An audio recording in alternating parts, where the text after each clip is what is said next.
শুধু তাই নয়, পাঁচ ওয়াক্ত নামাজ আদায় করা ফরজ, পর্দা করা ফরজ, মা বাবার খেদমত করা কি? মা বাবার খেদমত করা যদি ফরজ হয়, তাহলে পাঁচ ওয়াক্ত নামাজ যেমনি ভাবে ফরজ, মা বাবার খেদমত করা তেমনি ভাবে ফরজ। কিন্তু এই ফরজের ভিতরে কোন ব্যস্ত আছে নাকি? বলে কোন ব্যস্ত হয়েছে? ফরজ তো ফরজ, কিন্তু ফরজটা কার হুকুম? আল্লাহর হুকুম। ফরজ একমাত্র আল্লাহর হুকুম, কিন্তু আমাদের এটা মানতেই হবে, না মানার কোনো বিকল্প কোনো পথ নাই। এই জন্য রাসূল সাল্লাল্লাহু আলাইহি ওয়াসাল্লাম জানায় দেয়, ও মুমিনেরা, তোমাদের উপরে আল্লাহ পাক রব্বুল আলামিন মা বাবার খেদমত করা ফরজ করে দিয়েছে। তোমরা বেশি বেশি মা বাবার খেদমত করো।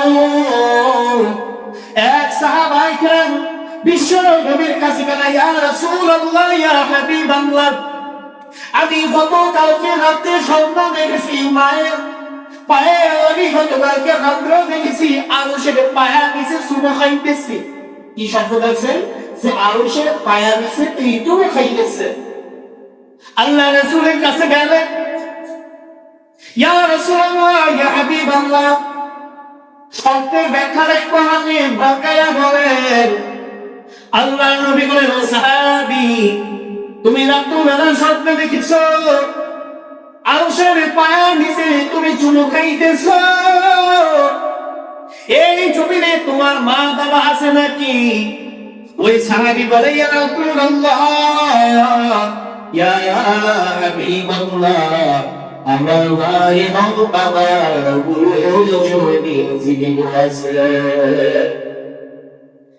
আল্লাহ নবী ডাক দিয়া বলেন, সাহাবী,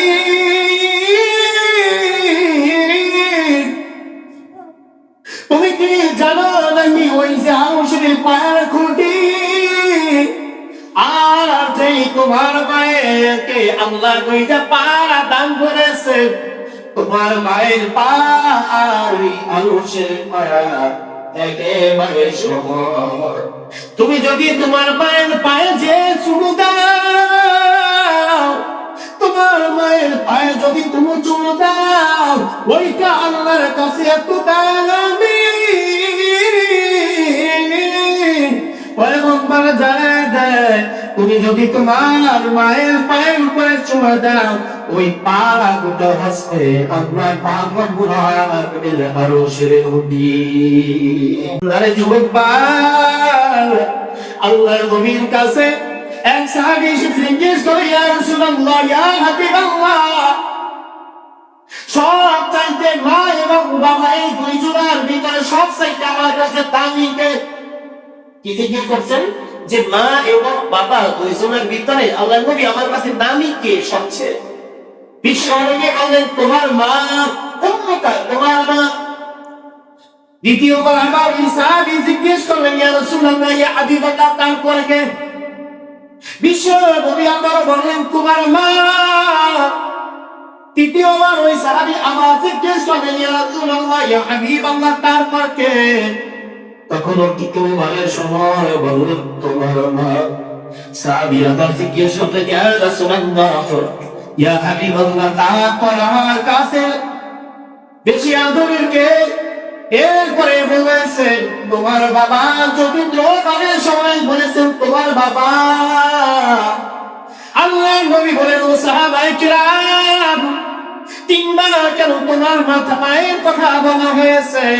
তোমার মা যত তোমাকে পেটে গর্ভে ধারণ করার পর যত কষ্ট সাধন করেছেন, হাজার ভাগের এক ভাগ কষ্ট তোমার বাবার সহ্য করবে।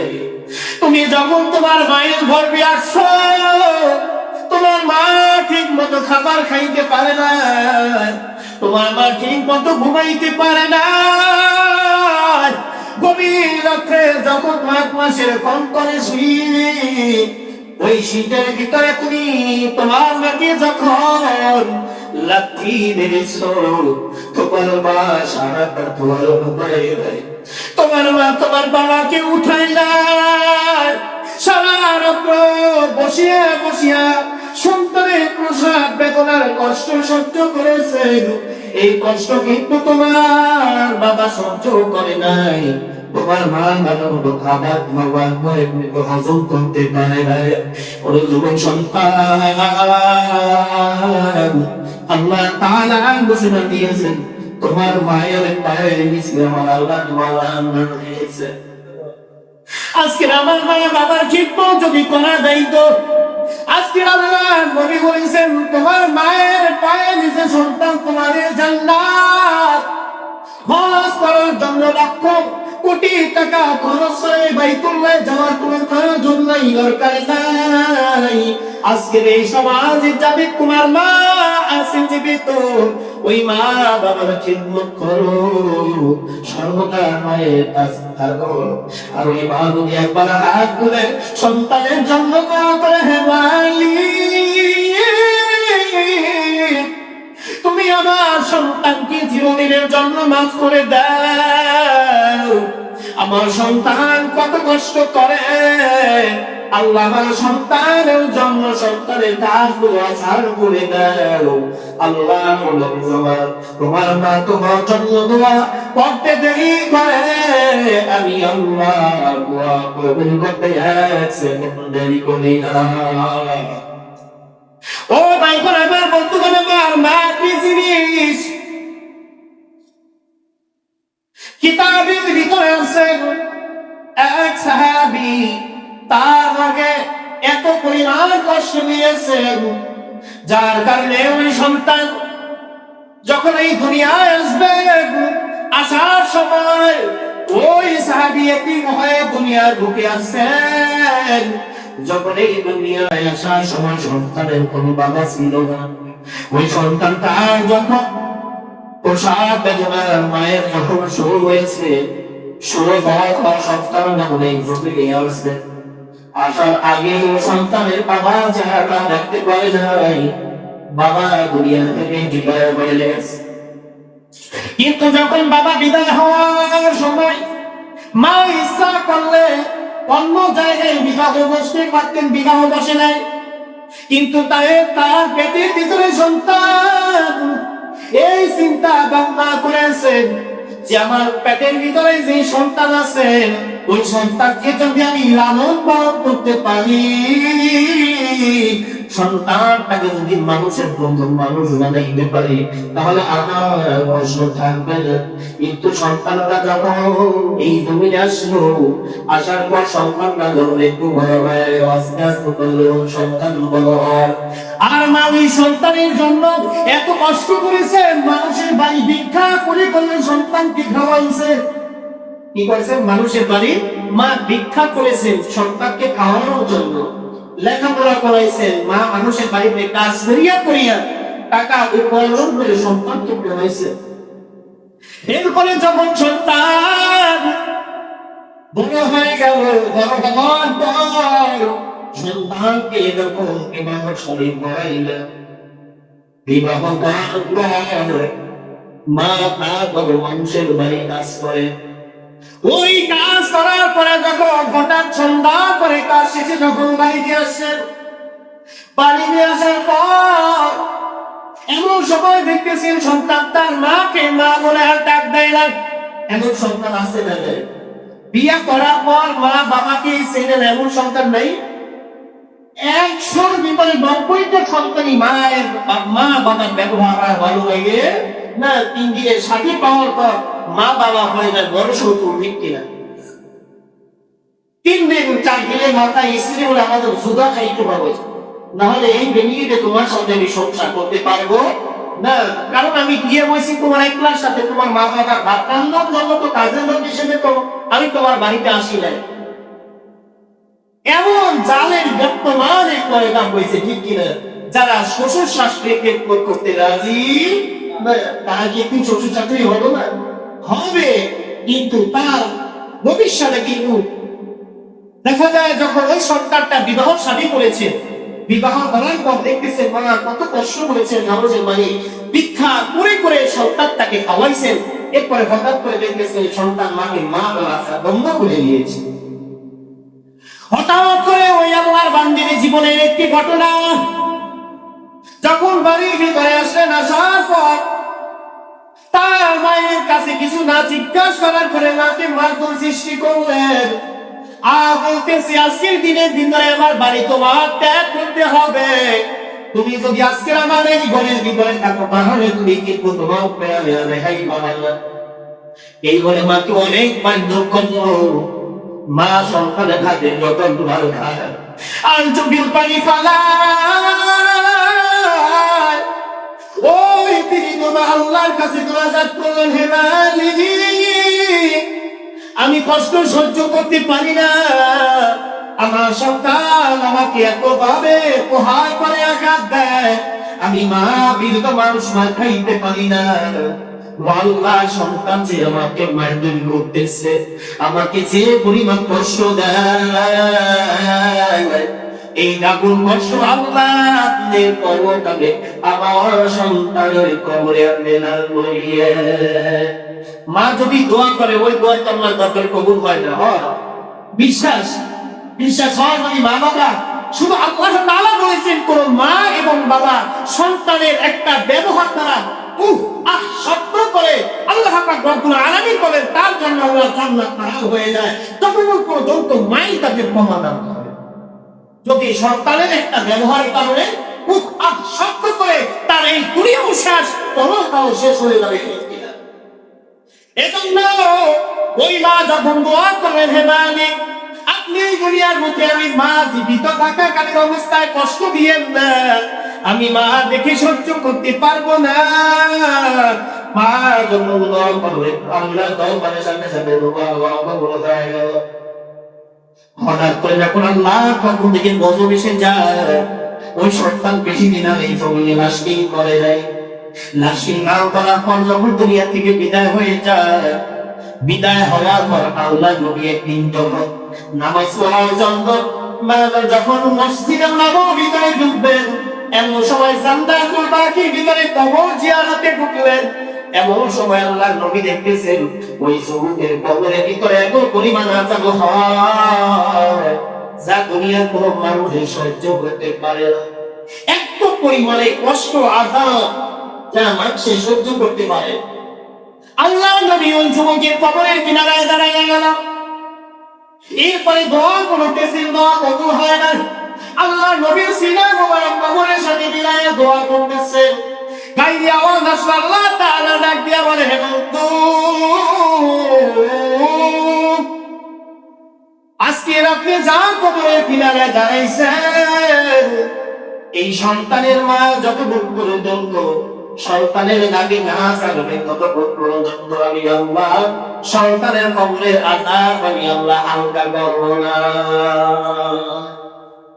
আল্লাহ নবী সাহাবায়ে কেরামদের কি বলল, সাহাবায়ে কেরাম মদিনার বাজারে যাও, যাওয়ার পর এলান দাও, ঘোষণা দাও, জান্নাতুল বাকির ভিতরে কাদের কবর আছে সব মানুষদের কবরের কিনারায় দাঁড়াইতে বলো। আল্লাহ নবী দেখতেছেন আস্তে আস্তে সব মানুষ আসিয়া কবরের কিনারায় দাঁড়াইলো। আর যেই কবরের ভিতরে আযাব হয় ওই কবরের কিনারায় কেউ দাঁড়ায় না। আল্লাহ নবী আফসোস করতেছে, হায় রে পুরা কপাল, জীবনে এত কি বড় এত বড় পাপ করেছো, অন্যায় করেছো, তোর কবরের কিনারায় দাঁড়াইলা। এই যুবক দেখতেছেন একজন বৃদ্ধ মহিলা লাঠি বর করিয়া করিয়া করিয়া কবরের কিনারায় দাঁড়াইলো। আল্লাহ নবী বলতেছে, মা এই কবরটা পা, বলতেছে আল্লাহ নবী এই কবরটা তো আমার সন্তানের। বলতেছে, মা আপনার সন্তানের কবরে আযাব হইতেছে। এই কথা শোনার সাথে সাথে মা একটা মিষ্টি হাসি দিয়ে দিল। আল্লাহ নবী চিন্তা করতেছে, সন্তানের কবরে আযাব হয়, মা শুনিয়া হাসে। অবাক লাগে না? সন্তান জাহান্নামের আগুনে জ্বলে, মা হাসতেছে, মৃদু মৃদু হাসে। আল্লাহ নবী জিজ্ঞেস করতেছেন, ও মা আপনি কেন হাসেন? বলতেছে, পয়গম্বর, এই জন্য আমি হাসি, এই সন্তান যখন আমার ঘরে ছিল, বাবা ছিল না, সন্তান যখন দুনিয়ায় আসছে, আমি মানুষের বাড়িতে কাজ করিয়া করিয়ে সন্তানকে ভালো ভালো খাবার খাওয়াইছি, সন্তানকে লালন পালন করছি। এরপরে সন্তানকে যখন বিয়ার শাদী করাইলাম, এরপর দেখতেছি সন্তান আমাকে মা বলে ডাক দেয় না। হঠাৎ একদিন আমাকে এত মায় তোর করলো আমার সন্তান, এই কলিজার টুকরা আমি মা ব্যথা সহ্য করতে পারি না। তখন আমি আল্লাহর দরবারে দুই হাত করে দোয়া করেছিলাম, আল্লাহ যত প্রকার আযাব আছে সব আযাব এই আমার সন্তানের কবরে দিয়ে। ইয়া রাসূলুল্লাহ, ইয়া হাবিবাল্লাহ, আল্লাহ জানি ভিক্ষুকের দোয়া কবুল হয়েছে, জন্য আমি আল্লাহ তাআলা শুকরিয়া আদায় করেছি। পাইগণ আমার, বন্ধুগণ আমার, আল্লাহ নবীর চোখ বেয়ে বেয়ে পানি পড়তেছে আর বলতেছে, মা আমি এতক্ষণ দোয়া করেছি, দোয়া কোনো বাইরে কবুল হয় না। মা তার সন্তানের জন্ম যতক্ষণ পর্যন্ত বাঁধলে দাবি না ছাড়বে ততক্ষণ পর্যন্ত আমার আল্লাহ মাফ করবেন না। এমন সময় ওই বৃদ্ধ মহিলা বলতেছে, ইয়া রাসূলুল্লাহ, ইয়া হাবিবাল্লাহ, সব কথা বলবেন কিন্তু একটা কথা বলবেন না, আমার সন্তানের দাবি আমি কোনো বাইরে ছাড়তে পারবো না। আল্লাহর নবী চোখ বন্ধ করে চোখের পানি জ্বালায় আর মুনাজাত করে, হে মালিক, আমার এই উম্মতের কবরে যেমনি ভাবে আযাব হয় তেমনি ভাবে আমি সব চোখে দেখতে পারছি। ইয়া আল্লাহ, এই সন্তানের আযাব তার মাকে আল্লাহ দেখাইয়া দেন। সাথে সাথে আমার আল্লাহ দোয়া কবুল করবেন। দোয়া কবুল করার পর মা যখন দেখতেছেন সন্তানের কবরে লাউ লাউ লাউ লাউ করে যখন জাহান্নামের আগুন জ্বলে, সন্তান সহ্য করতে পারে না। এমন সময় মা বলতেছে, আমার সন্তানের দাবি আমি মা ছেড়ে দিলাম, কারণ সন্তানের কবরে যে আযাব হয় তা মানুষ কোনো বাইরে সহ্য করতে পারে না। কিন্তু আমি দেখলাম, ইয়া রাসূলুল্লাহ, ইয়া হাবিবাল্লাহ, মায়ের সন্তানের কবরে যে এত আযাব তা তো কোনো মানুষে সহ্য করতে পারে না। আল্লাহ নবী আমার সন্তানকে আমি মাফ করিয়া দিলাম। যখন মায়ের জবান থেকে এই কথাটা যখন বের হয়েছে, ইয়া রাসূলুল্লাহ, ইয়া হাবিবাল্লাহ, আমার সন্তানটাকে আমি চিরদিনের জন্য মাফ করে দিলাম, সাথে সাথে সন্তানটার কবরটা জান্নাতের বাগান হয়ে গেছে।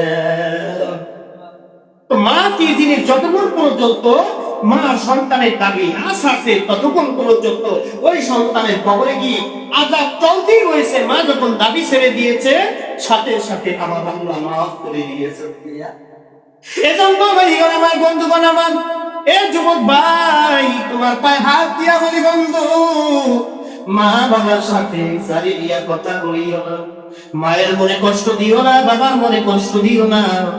মা বাবা কিন্তু হওয়ার বদলে দেয় বাচ্চাদের মতো হয়ে যায়।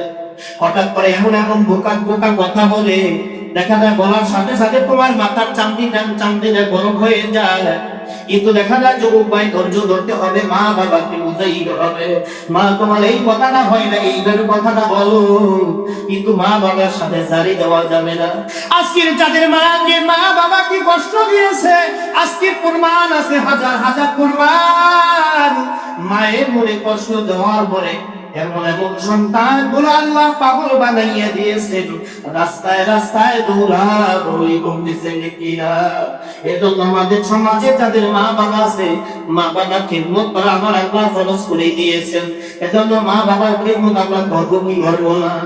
আজকের যাদের মা এই জমিনে বেঁচে নাই, ওরে বাঁচান, আজকের জুম্মার নামাজের পরে মায়ের কবরে কিনারে যান, মায়ের জন্য রব্বির হামহুমা কামা রব্বায়ানি সগীরা, এই দোয়া যদি পড়ে, আল্লাহর নবী বলেন, কোন সন্তান যদি মা বাবার জন্য এই রব্বির হামহুমা কামা রব্বায়ানি সগীরা এই দোয়াটা বলে আর দোয়া করে, সাথে সাথে সন্তানের দোয়া কবুল করে, তাদের মা বাবার জিন্দেগির গুনাহগুলো আমি আল্লাহ মাফ করে দেই। আল্লাহ পাক রব্বুল আলামিন যেন আমাদের সমাজে যাদের মা বাবা আছে, আমরা যেন মা বাবার খেদমত করতে পারি, আল্লাহ যেন সেই তৌফিক আমাদেরকে দান করে। সকলে বলি আল্লাহুম্মা আমিন। আমরা যেন আমাদের মা বাবার বাধ্য সন্তান হতে পারি, আল্লাহ যেন এমন সন্তান হিসেবে আমাদেরকে সেই ধৈর্য তৌফিক আল্লাহ যেন আমাদেরকে দান করে। সকলে বলি আল্লাহুম্মা আমিন।